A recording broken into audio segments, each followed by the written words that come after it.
ici Dorine, Et Cyril, des investisseurs sereins. après plusieurs années de travail en tant qu'ingénieur, nous nous sommes lancés en investissement immobilier. Après 5 années d'acquisition, nous étions devenus libres financièrement. Dans ce podcast, nous vous partageons les stratégies et les bonnes pratiques pour développer votre intelligence financière. Dans le but non seulement d'être plus riche sur le papier, mais avant tout pour devenir plus libre et plus heureux. Alors, ouvrez grand vos oreilles et préparez-vous à atteindre vos objectifs. À qui s'adressent les stratégies pure cash flow? Hello les investisseurs sereins, j'espère que vous allez bien. Aujourd'hui, j'ai envie de vous parler des stratégies pure cash flow. C'est quelque chose dont je parle jamais en réalité, il me semble que j'en ai jamais trop parlé sur le podcast. Et je me suis dit tiens, comme c'est un petit peu des choses que je trouve à la mode parmi toutes les personnes qui parlent d'immobilier sur les réseaux sociaux, je me suis dit je vais en faire un épisode de podcast. Alors, tout d'abord, en réalité, le terme pure cash flow, c'est moi qui l'ai inventé. Du coup, qu'est-ce que j'entends par stratégie pure cash flow? Alors pour moi, une stratégie pure cash flow, c'est une stratégie qui va générer du cash flow, mais uniquement du cash flow. Quand je dis ça, en fait, c'est tout simplement pour dire qu'il n'y aura pas d'enrichissement par du remboursement de capital. Ce sont uniquement des stratégies qui génèrent du cash tout de suite, mais où il n'y a pas ce fameux remboursement de capital au fur et à mesure des mois de façon automatique. Okay, c'est une stratégie du coup qui se base vraiment sur j'ai envie d'avoir de la trésorerie maintenant, rapidement, ou de façon régulière ou pas, mais où je m'en fiche d'avoir ce fameux effet de levier de la banque et tout ça. Voilà, mon objectif c'est vraiment de gagner de l'argent tout de suite. Alors moi j'ai deux stratégies que j'ai identifiées comme étant des stratégies pure cash flow. La première stratégie qui est assez répandue en tout cas dans les vendeurs de formation en ligne, c'est la stratégie de la sous-location. Et l'autre stratégie dont je veux vous parler, c'est la stratégie de l'achat-revente. Alors, la sous-location, en quoi ça consiste? Ça consiste tout simplement en prenant nous-mêmes une location, du coup, où vous trouvez un appartement à louer, qui n'est pas trop cher, et vous allez le sous-louer plus cher que, en réalité, le prix que vous allez payer pour la location.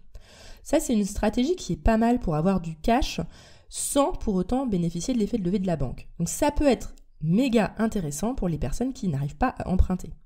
Ok ? Ensuite, la deuxième stratégie, c'est la stratégie de l'achat-revente. Donc ça, c'est le fait de réussir à trouver un bien pas cher, en dessous du prix du marché, et de réussir à le revendre et donc de faire une plus-value au moment de cette revente. Il y a des personnes qui appellent ça aussi être marchand de biens, donc c'est faire de l'achat-revente, c'est pour dégager à chaque fois une marge, un bénéfice sur la revente, tout simplement par la plus-value que vous allez générer.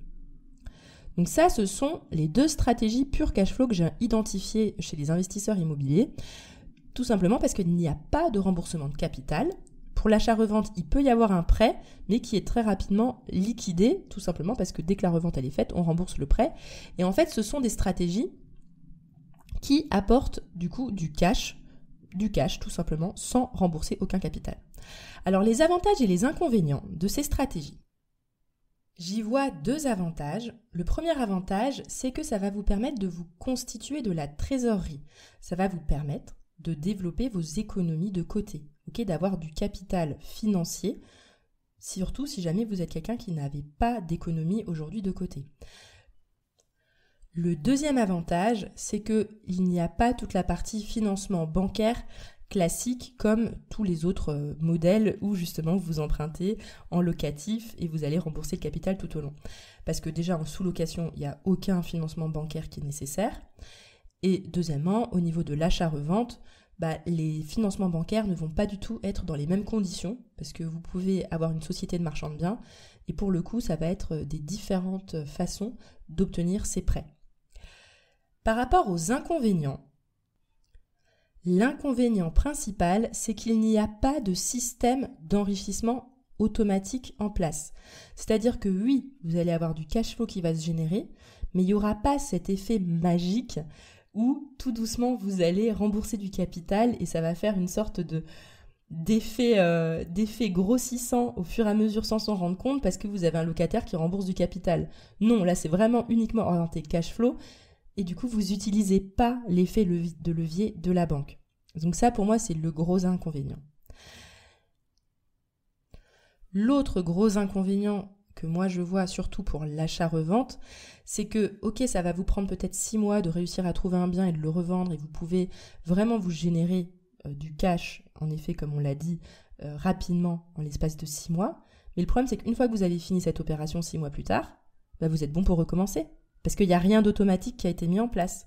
Vous êtes bon pour recommencer à refaire un achat-revente. Et du coup, ça devient finalement un nouveau métier d'acheteur-revendeur. Ça va vous prendre du temps et il n'y a rien d'automatique là-dedans. Donc c'est ça pour moi aussi l'inconvénient vraiment spécifique à l'achat-revente. Voyons maintenant pour qui ça pourrait être vraiment pertinent d'utiliser ces deux stratégies pure cash flow. Donc que ce soit la sous-location ou bien l'achat-revente. Le premier cas, ce sont les personnes qui ont une très faible capacité d'endettement et qui ont également très peu de trésorerie. Du coup, c'est compliqué pour eux d'emprunter à la banque de façon classique pour faire du locatif. Et bien à ce moment-là, oui à la sous-location, oui à l'achat-revente, ce sont d'excellentes alternatives.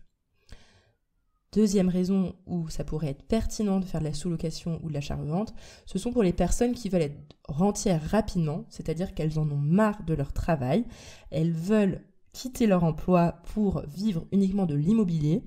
Ça peut être une bonne idée de commencer par ça. Alors, évidemment, moi je préfère qu'on quitte son travail une fois qu'on a atteint sa capacité d'endettement maximale, donc ce serait dommage de ne pas avoir atteint cette capacité d'endettement maximale. Mais une fois que votre capacité d'endettement maximale est atteinte et que pourtant vous n'arrivez pas à vivre de votre immobilier, et bien dans ce cas-là, pourquoi pas augmenter vos revenus, soit en devenant marchand de biens et en faisant de l'achat-revente, ou en faisant de la sous-location pour justement augmenter votre cash flow tous les mois. Et la troisième situation où je peux considérer vraiment que ces stratégies soient pertinentes, c'est que vous êtes vraiment un féru et un passionné par l'immobilier. Et du coup, vous kiffez faire de l'achat-revente. Vous adorez négocier les biens et les revendre plus cher, suivre quelques travaux si jamais vous voulez faire un petit peu de travaux entre l'achat et la revente, et que vous adorez ça, entre guillemets, allez-y. Et pareil par rapport à la sous-location. Alors souvent la sous-location, en réalité, c'est que vous sous-louez en longue durée et vous relouez en courte durée. Comme ça, en fait, la marge que vous allez dégager, ça va être votre cash flow. Évidemment, en ayant payé la femme de ménage ou l'homme de ménage, peu importe. En gros, vous allez réussir à vous dégager du cash flow de cette façon. Et si vous êtes passionné par ça, vous aimez ça, très bien, c'est parti. Je vous recommande de vous lancer là-dedans. Je voulais terminer cet épisode pour vous expliquer pourquoi nous, Cyril et moi, on ne fait pas de stratégie pure cash flow. Pour ma part, j'aime trop le côté enrichissement automatique. C'est-à-dire que le fait d'avoir fait du locatif en faisant des emprunts fait qu'aujourd'hui, on s'enrichit sans rien faire. On n'a plus rien à faire, en fait. On a juste à attendre que les loyers tombent et de gérer 1 ou 2 coups de fil de locataire ou de gestionnaire par mois. Et ça nous va très bien comme ça. On aime le fait que tout soit automatique, qu'on n'ait plus de travail à faire. Parce que, comme vous avez vu, si jamais vous voulez devenir marchand de biens et faire de l'achat-revente, au bout de 6 mois, une fois que vous avez fait une bonne opération, vous êtes bon pour recommencer. Parce qu'il n'y a rien de systématique, c'est-à-dire que vous n'avez pas mis en place un système d'enrichissement comme une sorte de boule de neige qui va grossir toute seule. Non, en fait, vous devez constamment vous remettre à bosser. C'est pour ça que nous, on aime bien le côté serein, le côté automatique. Et je ne suis pas passionnée par l'immobilier au point de passer ma vie à faire des recherches pour acheter une bonne affaire, la revendre, recommencer à faire une recherche, la revendre. Moi, je préfère faire en tout cas, tant qu'on peut emprunter, nous, on continuera à faire de l'achat en locatif, en empruntant, en mettant ce fameux système d'enrichissement automatique. Voilà. Vous savez tout sur les stratégies pure cash flow. Je ne sais pas si ça vous intéresse. N'hésitez pas à m'envoyer un message sur Instagram si jamais vous voulez qu'on en parle un petit peu plus ou que vous avez des retours à me faire parce que vous avez mis en place des stratégies pure cash flow. Je serais très intéressée par avoir votre retour d'expérience là-dessus. Je vous souhaite à tous une excellente journée et à bientôt. Et voilà, l'épisode du jour est terminé. Mais avant de finir, pense à t'abonner au podcast pour ne rater aucun épisode. Parce que nous sommes ici toutes les semaines, sans faute, pour t'apprendre non seulement à devenir plus riche sur le papier, mais surtout pour augmenter ta liberté.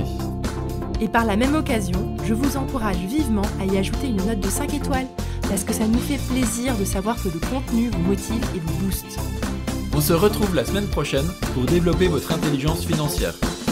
Merci beaucoup à tous et à bientôt. Ciao, ciao!